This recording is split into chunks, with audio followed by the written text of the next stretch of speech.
Welcome to The Terrible Take, a mini podcast telling Steelers Nation what's on our mind. I'm Dave Bryan. In his Wednesday training camp practice recap, Alex Kozora had a few positive things to say about what he had observed out of Pittsburgh Steelers running back Kalen Ballage earlier in the day, and that was nice to see.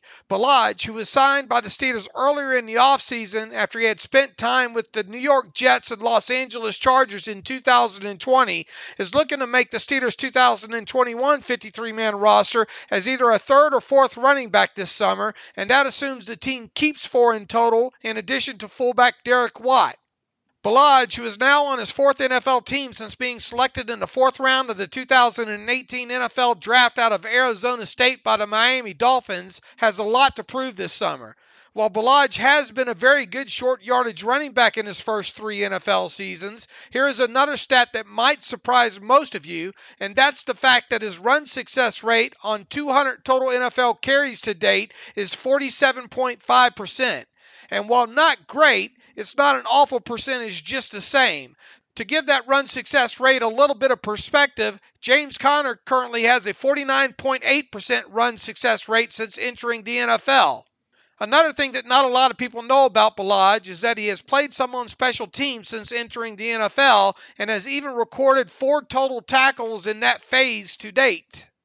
So, what does all this mean when it comes to Ballage's first training camp with the Steelers? It means he should have a fighting chance at a spot on the 53-man roster this summer, and especially if he can stay healthy. The Steelers' first preseason game of 2021 will take place exactly 1 week from today, and in that contest against the Dallas Cowboys, we should see Ballage play quite a bit on offense and on special teams. The Steelers already have a good idea about who Benny Snell Jr. and Jalen Samuels are entering training camp this year, so I suspect Ballage and second-year running back Anthony McFarland Jr. will both get plenty of time to show a few things in that contest.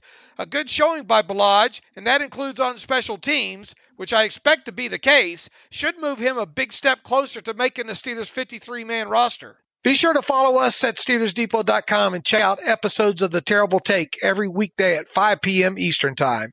And check out The Terrible Podcast with myself and Alex Kozora every Tuesday and Friday.